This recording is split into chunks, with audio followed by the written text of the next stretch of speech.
Here we go የተባለ ዝውውር ዛሬ ሰምተናል። ቸልሲ ሞርጋን ሮጀርስን ከአስቶን ቪላ በጣም አስደናቂ ዝውውር አርሰናል ገባ ተጠናቀቀ ሲባል የነበረ ዝውውር በአንዴ ተገልብጦ ሰርፕራይዝ ሙቭ የተመለከትንበት ነበረ።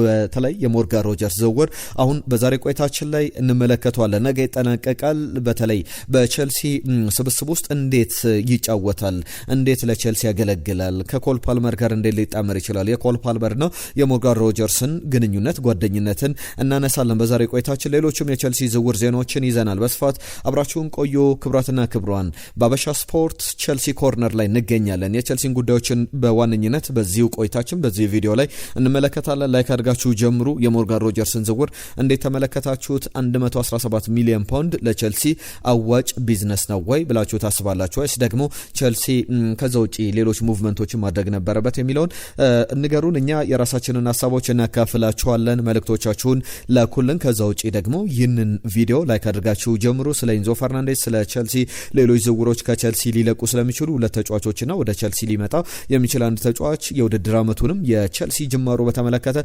የምናነሳቸው ጉዳዮች አሉ። ክብራትና ክብሯን ጀምረናል። በአበሻ ስፖርት የቸልሲ ኮርነር ላይ እንገኛለን። አብራችሁን ቆዩ።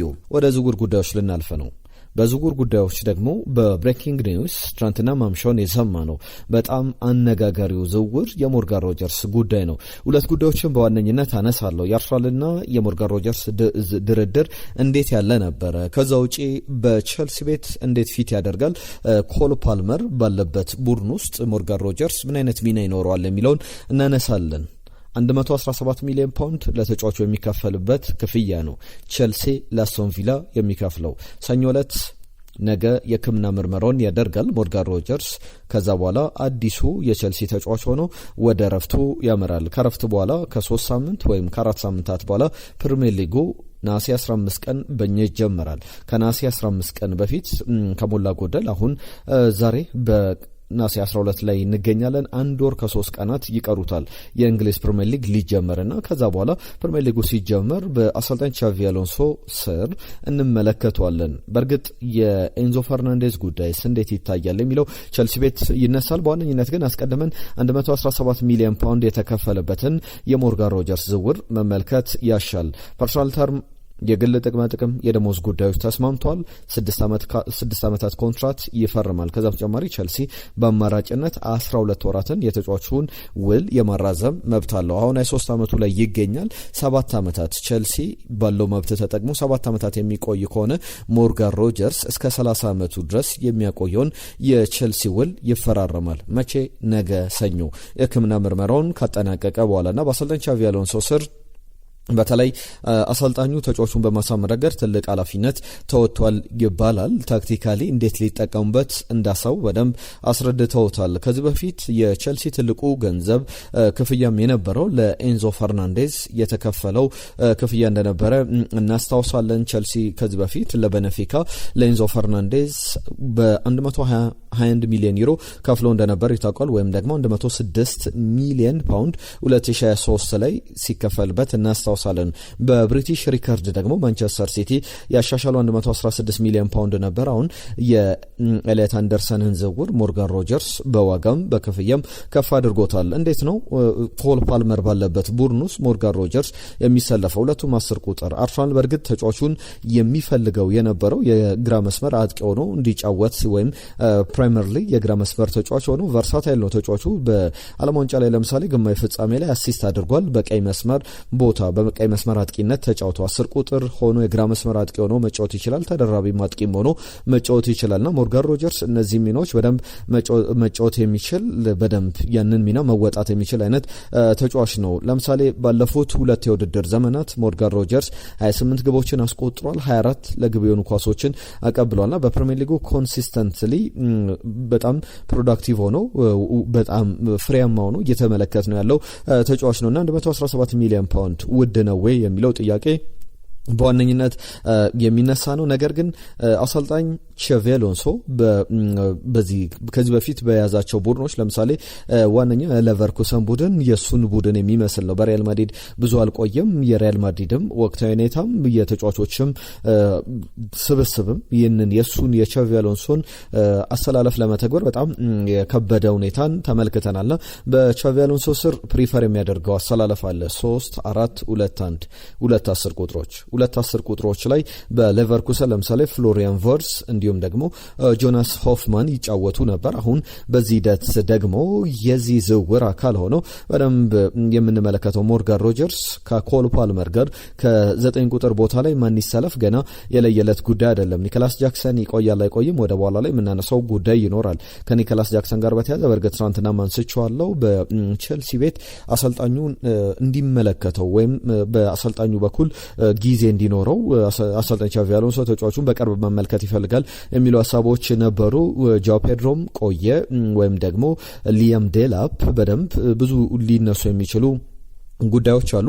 በቸልሲ በኩል እነዚህ 2-10 ቁጥር ቦታዎች ላይ 4 ተጫዋቾች ይኖራሉ። አማካኝ ስፍራ ላይ 2 ዊንግ ባኮች፣ አንድ ዊንግ ባኮ ላይ አንደኛው ያለ ጥርጥር በጣም በሚያስገርም ሁኔታ ሪስ ጀምስ፣ ከዛ በተጨማሪም ጆቫኒ ኩዌንዳ የሚገርም የባሎን ዶር ተሰጥኦ ያለው ተጫዋች የሚባል ነውና ቸልሲ አስቀድሞ ባለፈው የውድድር ዘመን ያስፈረመው ተጫዋች ነው። ለሁሉም እነዚህን ጉዳዮች በስፋት ወደፊትም የምናያቸው ናቸው። ነገር ግን 2-10 ቁጥር ቦታዎች ላይ እንደሚጠቀምበትና በአርሰናል በኩል ጥያቄ ያነሳው ታክቲካል አቀራረብ ላይ ነውና እንዴት ሚኬል አርቴታ ይጠቀምብኛል የሚለው ጉዳይ ላይ ከሚኬል አርቴታ ይልቅ የቻቪ አሎንሶ አቀራረብ የበለጠ አሳምኖታል የሚሉ ዘገባዎችን በስፋት ተመልክተናል። ለሁሉም ይህ ጉዳይ ብዙ እያስባለ ብዙ እያነጋገር ያለ ጉዳይ ነው። እናንተስ እንዴት ተመለከታችሁት? ያልተጠበቀ ዝውውር ድንገት ለቸልሲ ከመሬት ዱባ ለማለት ይቻላል። ለምሳሌ በቸልሲ በኩል ኮል ፓልመር ወደ ማንቸስተር ዩናይትድ መሄድ ፈልጋለሁ በሚልበት ወቅት ላይ የሚነሱ ጉዳዮች ነበሩ። እሱም የኮል ፓልመር መሄድ ዋነኛው ጉዳይ ከምቾት አልተሰማም። ስለዚህ ለሱ ቅርብ የሆነው ተጫዋች ሞርጋን ሮጀርስን ይምጣ ተብሎ ሲነገር ነበር ከአንድ ዓመት በፊት። እናም የሞርጋን ሮጀርስና የኮል ፓልመር በማንቸስተር ሲቲ የነበራቸውን አካዳሚ ቸልሲ ቤት ውስጥ በሚቀጥለው ውድድር ዘመን 2026-27 ላይ ይፈጥሩታል የሚለው የሚጠበቅ ጉዳይ ነው። ለሁሉም የሞርጋን ሮጀርስ ዝውውር በቸልሲ ቤት ትራንስፎርሜሽናል ወይም በጣም ልዩነት ፈጣሪ እንደሚሆን ይጠበቃል። በእርግጥ የሱ መምጣት ላይ አሁን ቸልሲ በቀጣይ እንዴት ሊሰለፍ ይችላል? ሮሜዮ ላቪያ፣ ሞይሰስ ካይሴዶ አማካኝ ስፍራ ላይ፣ ከዛ በተጨማሪ ደግሞ ሌላኛው ኤንዞ ፈርናንዴዝ ይቆያል ይለቃል የሚለው ገና ያለየለት ጉዳይ ነውና በእነዚህ ቦታዎች ላይ ቸልሲ በደም እንደ ኤንዞ መውጣትም ተከትሎ ራሱን በደንብ ያጠናክራል ተብሎ ይጠበቃል። ኤንዞ የሚቆይ ከሆነ ሞይሰስ ካይሴዶ፣ ኤንዞ ፈርናንዴዝ ከዛ በተጨማሪ ከነሱ ፊት ደግሞ የሚሰለፉ ተጫዋቾችን አስቧቸው። ኮል ፓልመር እና ሞርጋን ሮጀርስ ከፊት ማንኛውም አጥቂ ሊሰለፍ ይችላል። በተለይ ደግሞ ቸልሲ ለባርሰሎና እንኳን አልሸጥም እያለው ያለው ዝውውር አለ። የተጫዋች ደግሞ የጃው ፔድሮ ዝውውር ነው። ጃው ፔድሮ በ2026 ከብራይተን ወደ ቸልሲ ከመጣ በኋላ በሚገርም ብቃት ራሱን በደንብ አሻሽሎ የሚገርም ተጫዋች ሆኗል።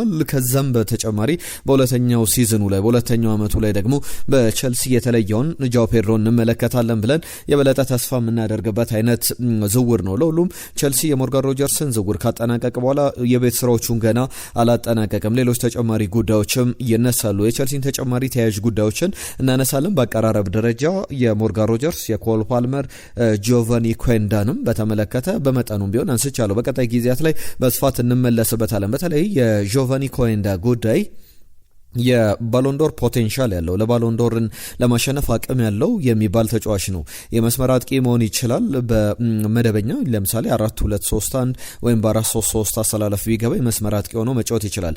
ለአሰልጣኝ ቻቪ አሎንሶ ደግሞ የ3-4-2-1 አሰላለፍ ላይ ዊንግ ባክ ሆኖ መጫወት የሚችል ተጫዋች ነው። ሪስ ጀምስ ያንን ኃላፊነት ይወጣል።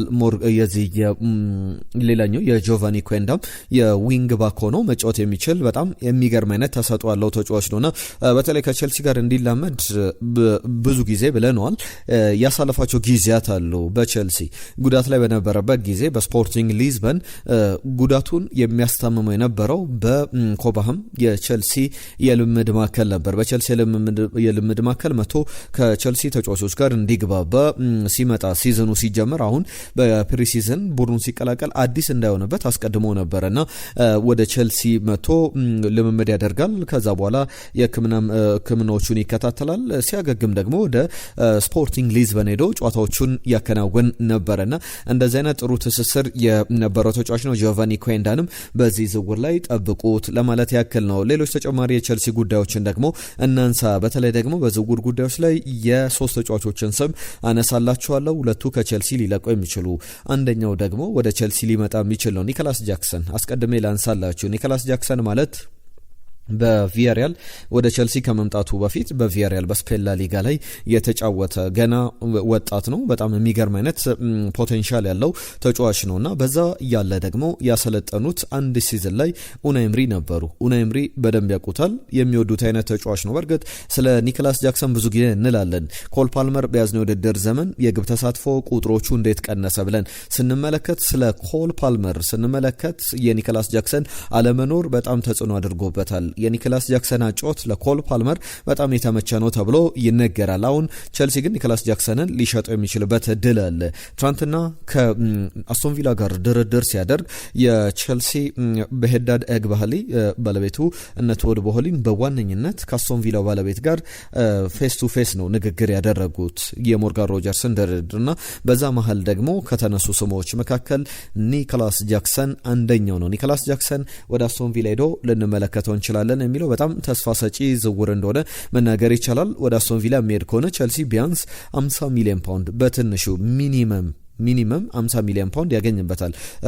ከዚህ በፊት 80 ሚሊዮን ፓውንድ 60 ሚሊዮን ፓውንድ ሲባል ነበረ። በተለይ ባየር ሙኒክ በውሰት ውል የወሰደበት ገንዘብ እንኳን ለውሰት ውል እንደዚህ ያክል ገንዘብ ይከፈላል ተብሎ በጣም ሲያነጋግር ነበር። ከ10 ሚሊዮን ፓውንድ በላይ ተከፍሎበት ወደ ባየር ሙኒክ አምርቶ እንደነበረ ይታወቃልና የኒኮላስ ጃክሰንን ጉዳይ በተመለከተ በቀጣይ ቀናት በአስቶን ቪላ ዙሪያ ምን አዲስ ፕሮግረስ ያደረጉ ጉዳዮች አሉ ብለን እንመለስበታለን። የቸልሲ ሌላኛውን ጉዳይ ደግሞ ላንሳላችሁ። አሌያንድሮ ጋርናቾን የተመለከተ ነው። ወደ ቸልሲ የሚመጣ ተጫዋች አለ፣ እሱንም አነሳላችኋለሁ። አሌያንድሮ ጋርናቾ በእርግጥ ቸልሲ እኔ በቅርብ ጊዜያት ላይ ዝውውር አድርጎ ከተሳሳተባቸው ዝውውሮች መካከል አንዱ ነው ብዬ አስባለሁ። አሌያንድሮ ጋርናቾ ወደ ቸልሲ በጣም ፍጹም መምጣት የለበትም። ቡድኖች አንዳንድ ተጫዋቾችን ከማስፈረማቸው በፊት ባክግራውንድ ቼክ ያደርጋሉ። ካራክተራቸው ያቸው እንዴት አይነት ነው ብለው ይጠይቃሉ የቅርብ ሰዎችን። ከዛ በተጨማሪ የተለያዩ ሙከራዎችን ያደርጋሉ ተጫዋቾቹን ለማስፈረም ከሜዳቸው በፊትና በዚህ ደረጃ ደግሞ የአሌያንድሮ ጋርናቾ ዝውውርን በተመለከተ ቸልሲ ፕራዮሪታይዝ ያደረገው ዝውውር ነበረ። ከማንቸስተር ዩናይትድ አስፈረመው። ነገር ግን አሁንም ቸልሲ ተደራድሮ የመሸጥ ችግር እንደሌለበት በቅርብ ጊዜያት ላይ በሚሸጣቸው ተጫዋቾች ፋይናንሻሊ ችግር የሌለበት ክለብ ስለሆነ ጥሩ ሽያጮችን አድርጓልና የዚህም ዝውውር የአሌያንድሮ ጋርናቾ ዝውውር ለናፖሊ ትናንትና ጠይቋል የሚሉ ጉዳዮች ነበሩ በወኪሉ በኩል። ነገር ግን አሁን እየሰማናቸው ባሉ ዘገባዎች መሰረት ፖቴንሻል የቸልሲ አዲሱ መዳረሻ ሊሆን የሚችለው በአሌያንድሮ ጋርናቾ በኩል ቸልሲ ለቆ ሮማን ሊሆን ይችላል። ሮማ የተጫዋቹን ዝውውር ለማጠናቀቅ በደንብ እየገፋ ይገኛል። የ5 ሚሊዮን ዩሮ የውሰት ውል ጥያቄ አቅርቦ ነበር ከቅናት በፊት። ከዛ ውጪ በ35 ሚሊዮን ዩሮ የውድድር ዓመቱ ሲጠናቀቅ አስገዳጅ ክሎዞች አንቀጾች ተካተው ተጫዋቹን በ35 ሚሊዮን ዩሮ አጠቃላይ ክፍያው 40 ሚሊዮን ዩሮ ለማስፈረም ፍላጎት ነበረው። ቸልሲ ደግሞ በዚህ ሂደት ላይ ድርድሮችን እያደረገ ይገኛል። ይህም በቀጣይ ሊሳካ የሚችል አይነት ዝውውር እንደሆነ ማሰብ ይቻላል። የማክሰንስ ሎክራ ጉዳይ በፈረንሳይ ብሔራዊ ቡድን ዓለም ዋንጫው ላይ በደረጃ ጨዋታ እንግሊዝ ከፈረንሳይ ባደረጉ ጨዋታ ላይ በቋሚነት ተሰልፎ ተመልክተናል። ማክሰንስ ሎክራ አዲሱ የቸልሲ ተጫዋች ሊሆን የሚችልበት እድል በጣም ሰፊ ነው። ባለፈው ዓመት የቸልሲ ሰዎች ግምገማቸው ላይ ያስቀመጧቸው ነገሮች አሉ። ከነዚህ ግምገማዎች መካከል ሌቫይ ኮልዊል ባይጎዳ ኖሮ ከዛ በተጨማሪም የሱም ትክክለኛ ጥሩ አጣማሪ ባለመኖሩ ቸልሲ በውጤት ደረጃ ከዚህ በተሻለ በደንብ መፎካከር የሚችልበትን እድል አሳልፎ ሰጥቷል የሚል እምነት አላቸውና ሌቫይ ኮልዊል አሁን ከጉዳቱ አገግሟል። ዓለም ዋንጫው ላይም አልነበረም። በጥሩ ፖቴንሻል በጥሩ ረፍት ወደ ፕሪሲዝን ተመልሷል። ሌቫይ ኮልዊል ባለበት ቡድን ውስጥ ደግሞ ማክሰንስ ሎክራ የእሱ አጣማሪ ሆነው ፈረንሳዊ ተከላካይ ይመጣል። 55 ሚሊዮን ፓውንድ ክሪስታል ፓላስ ይከፈለኝ እያለ ይገኛል። ለዚህ ዝውውር ደግሞ ቸልሲ እየተደራደረ ይገኛል። ዘገባው የዘ ታይምስ ስፖርት ነው። ሌሎች ተጨማሪ ጉዳዮችን ይዘን መጣለን። ከቸልሲ ጋር በተያያዘ ባበሻ ቸልሲ ኮርነር ላይ ጠብቁን። የቸልሲን ጉዳዮች በዝውውር ዜናዎች ይዘን መጣለን። የዛሬ እንግዲህ እዚህ ላይ ያበቃን። መልእክቶቻችሁን ጻፉልን። በዝውውሮቹ ጉዳዮች ላይ ባነሳናቸው ሀሳቦች ላይ የእናንተን ሀሳብ አስተያየት፣ ጥቆማዎች እንፈልጋለን። አበረታቱን። እንደ አዲስ ጀምረናል። ባበሻ ስፖርት የቸልሲ ኮርነር ላይ አዳዲስ የቸልሲ ጉዳዮችን አነሳንላችሁ። የዛሬን እዚህ ላይ ያበቃን። ጤና ይስጥልን ብለናል።